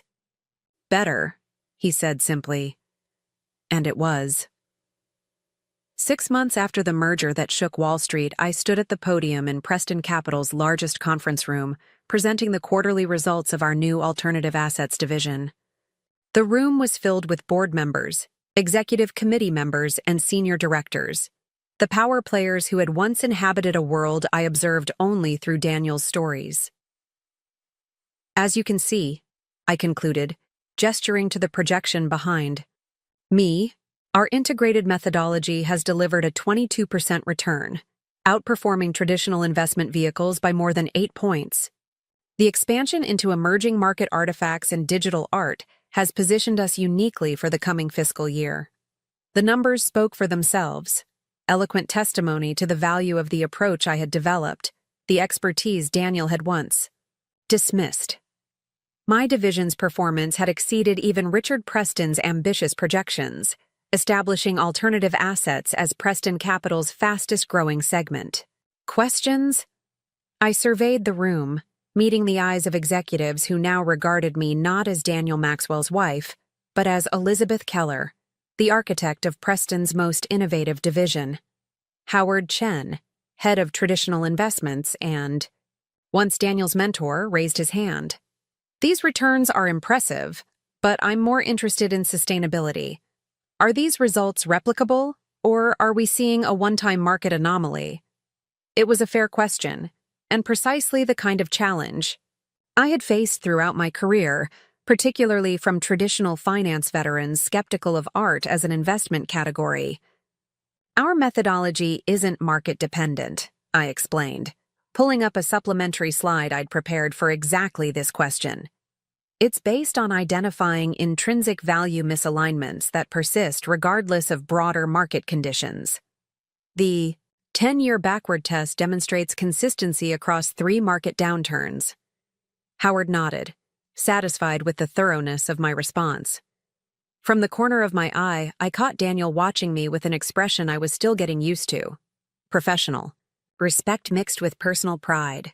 If there are no further questions, Richard Preston said, rising from his seat at the center of the table, I'd like to congratulate Elizabeth and her team on an exceptional first 2 quarters. The integration of Artemis into Preston Capital has exceeded expectations at every metric. As the meeting concluded and executives gathered in the customary post-presentation networking, I found myself approached by board members who had once known me only as Daniel's wife at corporate events. Now they engaged with me directly, seeking insights into alternative investment strategies and the application of my methodology to their personal portfolios. The Morgan Stevens Foundation is reassessing its endowment investments, explained Judith Morgan, the board's most senior member. We'd appreciate your perspective on diversification into cultural artifacts. I'd be happy to review your current portfolio, I replied, exchanging contact information with a woman who had once absent-mindedly handed me her empty champagne glass at a charity gala, mistaking me for catering staff. As the room gradually emptied, Daniel approached, maintaining the professional distance we'd established for workplace interactions. "Impressive presentation," he said, his tone genuine.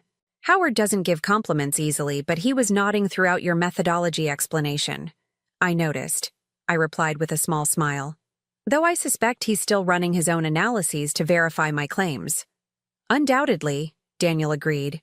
"It's what makes him effective." He paused, checking his watch. "Still on for dinner tonight? I made reservations at Mirabelle for 7. "Looking forward to it," I confirmed. Our new reality involved a careful balancing act, maintaining professional boundaries at Preston Capital while rebuilding our personal relationship at home. It hadn't been easy. The first month after the merger had brought unexpected challenges, moments of reflexive condescension from Daniel that required immediate correction, instances where old patterns threatened to reassert themselves. "Ms. Keller." Richard Preston's voice interrupted my thoughts. "A word before you leave?" I nodded to Daniel, who understood the dismissal and departed with a respectful nod to his mentor and CEO. "Walk with me," Richard suggested, leading me toward his private office. At 68, he moved with the energy of someone 20 years younger, his mind still the sharpest in any room he entered. "The expansion into South Asian artifacts, that was your initiative, correct?" "Yes," I confirmed. My analysis indicated significant value misalignments in that sector, particularly with institutional collectors focusing elsewhere. Richard nodded thoughtfully as we entered his office, the same space where he had offered me division leadership 6 months earlier. "It's exactly that kind of insight that validates my decision." He gestured for me to sit. "The board is very pleased with the integration progress." "I'm glad to hear it," I said. "My team has worked incredibly hard to ensure a smooth transition." "And Daniel?" Richard asked, his gaze direct. "How is that transition progressing?" The question wasn't just professional curiosity. Richard had taken a significant risk in restructuring Preston Capital to place us in equal positions, husband and wife with a complex history, now serving as division heads with parallel authority. "There have been adjustments," I acknowledged, candidly. "Moments where old patterns resurface. But overall, he's made remarkable progress in seeing me as a professional equal." Richard nodded, unsurprised. "I've observed him closely these past months. The Daniel Maxwell who joined Preston 15 years ago would have been incapable of adapting to this arrangement. His ego would have prevented it." "People can change," I suggested. "Some can," Richard agreed, "when sufficiently motivated and possessed of enough self-awareness to recognize their limitations." He studied me thoughtfully. "Your presence has been transformative for this company, Elizabeth, and not just because of your investment methodology." "How so?" I asked, genuinely curious. Preston Capital was becoming dangerously homogeneous in its thinking, Richard explained. Too many Harvard MBAs applying identical analytical frameworks, too few diverse perspectives challenging conventional wisdom. He gestured toward the artwork surrounding us. "I've always believed that true innovation happens at the intersection of different disciplines. Your approach, integrating art historical analysis with financial metrics, is precisely The kind of cross-pollination we needed. It was, perhaps, the most meaningful professional validation I had received. Not just acknowledgement of my results, but recognition of the unique perspective I brought to the table. "Thank you," I said simply. Richard smiled slightly. "I should be thanking you. The quarterly results speak for themselves." He rose, signaling our conversation was concluding. "Enjoy your dinner with Daniel. The two of you have navigated a situation that would have destroyed most couples, professionally and personally." As I left Preston Capital that evening and headed home to change for dinner, I reflected on the extraordinary transformation of the past 6 months. My professional identity, hidden for so long, was now fully expressed not just at Artemis, but throughout the Preston ecosystem. My expertise, once dismissed by my own husband, was now sought after by the financial elite who had previously regarded art as mere decoration. At home, Daniel had already arrived and was changing out of his business attire when I entered our bedroom. "I heard Richard kept you after the meeting," he said, selecting a tie. "Anything significant?" "Just expressing the board's satisfaction with the integration progress," I replied, studying him with newfound appreciation. The man who had once mocked my degree now treated my professional insights with respect, sought my counsel on investment strategies, and had even begun accompanying me to gallery openings with genuine interest rather than barely concealed boredom. The change hadn't happened overnight. There had been missteps along the way, moments when Daniel slipped into old habits of condescension, instances where I bristled at perceived dismissal. But with each correction, each honest conversation about how his words affected me, we had gradually built something new, a relationship of mutual respect that neither of us had fully experienced before. "I've been thinking," Daniel said, adjusting his collar. "The Jacobson acquisition you proposed yesterday, I initially had reservations about their market position, but after reviewing their portfolio more carefully, I see the strategic alignment you identified. This was new territory for us, professional consultation as equals, exchanging perspectives without hierarchy or dismissal. Their contemporary photography collection is undervalued," I explained, selecting a dress for dinner. "Traditional metrics miss the growing institutional interest in that sector." Daniel nodded thoughtfully. "I'll support the proposal at tomorrow's acquisition committee meeting." As we dressed for dinner, moving around each other with the familiarity of long-married couples but the fresh awareness of new understanding, I caught Daniel watching me in the mirror. "What?" I asked, meeting his reflected gaze. "Just thinking about how different things might have been," he replied. "If I had recognized the value of your expertise years ago, if we had built something together from the beginning rather than living separate professional lives." It was a reflection we both indulged in occasionally, the what might have been that served not as a source of regret, but as a reminder of how far we had come. "We're building something now," I reminded him, fastening my necklace. "Different than we might have imagined, but valuable in its own way." At Mirabelle, one of New York's most exclusive restaurants, we were seated at our usual corner table overlooking Central Park. The maitre d' greeted us both by name now, a small but significant change from the days when he had addressed only Daniel while I remained Mrs. Maxwell in his estimation. "To successful quarters," Daniel proposed, raising his glass once we had ordered. "And to new beginnings," I added, touching my glass to his. As we dined, our conversation wove seamlessly between personal and professional topics, a division head succession issue in Daniel's department, an upcoming exhibition I wanted to attend, the potential expansion of my team to include more art history PhDs with quantitative training. "I interviewed an interesting candidate today," I mentioned as we finished our entrees. "Columbia graduate, dual background in Renaissance art and statistical analysis. Brilliant methodology for correlating provenance patterns with long-term value stability." "Sounds promising," Daniel replied with genuine interest. "The kind of cross-disciplinary thinking Richard values." Exactly what I thought, I agreed. Though she's also considering offers from two traditional art investment firms. Daniel smiled slightly. Tell her about the Morgan Stevens Foundation. Portfolio review you're conducting. That should tip the scales. It was a small moment, but representative of our new dynamic. Daniel not only acknowledging the value of my work, but actively suggesting ways to leverage it. A complete reversal from the man who had once dismissed my entire field as frivolous. I've been invited to give a guest lecture at Harvard Business School, I mentioned as dessert arrived. On alternative investment methodologies and cross-disciplinary valuation approaches, Daniel looked up in surprise. That's ironic. How so? When I was at Harvard, the only mention of art in investment contexts was as a tax strategy for the ultra-wealthy, he explained. The idea that art historical analysis could form the basis of a quantitative investment methodology would have been dismissed outright. Much like you dismissed it, I observed, not accusingly, but as a simple statement of fact. Daniel nodded, accepting the truth of this.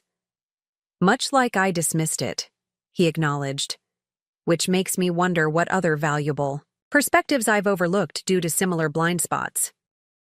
It was precisely this kind of self-reflection that had allowed our relationship to evolve. Daniel's growing awareness of how his biases had limited his vision, not just personally, but professionally.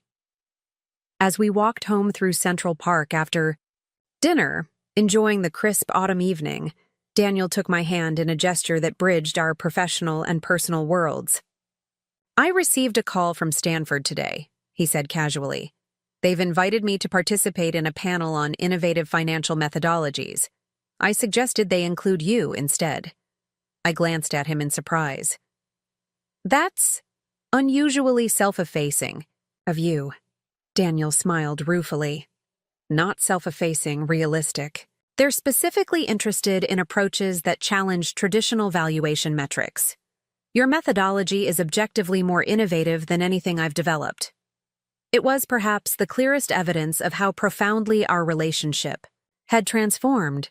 Daniel not only recognizing my expertise but actively advocating for it, even at the expense of his own professional visibility. What did they say? I asked. They're sending a formal invitation tomorrow, he replied. Apparently, they've been following the Preston-Artemis merger with considerable interest. As we reached the reservoir, Daniel paused, turning to face me in the moonlight that silvered the water behind us. I've been thinking about something Richard said when he first proposed the merger, he said quietly. About how sometimes the most valuable investments don't look like investments at all to conventional eyes. I nodded, remembering the conversation in Richard's art-filled office. I think he wasn't just talking about art, Daniel continued. He was talking about perspectives, about the value of seeing things differently. He squeezed my hand gently. I wasted years not seeing the value of your perspective, not understanding that your useless degree gave you insights I couldn't access through traditional financial training. We're both seeing more clearly now, I replied, appreciating the growth this admission represented. Later that night, as Daniel slept beside me, I found myself reflecting on the extraordinary journey of the past 6 months, from hidden founder to division head, from dismissed wife to respected equal. The transformation hadn't erased the past, hadn't instantly healed every wound inflicted by years of condescension, but it had created something new and stronger from the wreckage of misconception. A partnership based not on assumption or illusion, but on genuine respect. My phone buzzed softly with a late-night message from Sarah. Financial Times wants an interview for their Women in Finance feature. You're becoming something of a role model. I smiled in the darkness, thinking of all the women with impractical degrees who had been told their expertise had no real-world value, all the perspectives dismissed because they didn't fit conventional models of what knowledge matters. Perhaps that was the most meaningful outcome of this entire journey, not just my personal vindication or professional success, But the possibility that my story might help others recognize the value of their unique perspectives might encourage them to build something remarkable from the very expertise others dismissed as worthless. After all, my useless degree hadn't just built $1 billion company or transformed my marriage. It had created a whole new way of seeing value where others saw none. And in the world of finance and beyond, that was the most revolutionary achievement of all. 1 year after the merger, Daniel and I stood together at the Preston Capital Anniversary Gala, watching as Richard unveiled the company's new logo, an elegant design incorporating elements from both organizations. "From useless degree to corporate logo," Daniel whispered, a touch of self-deprecating humor in his voice. "I've never been happier to be proven wrong." Later that evening, Richard raised his glass to address the gathered executives, board members, and key investors. "The most valuable innovations emerge from unexpected perspectives," he said, his gaze finding mine across the room.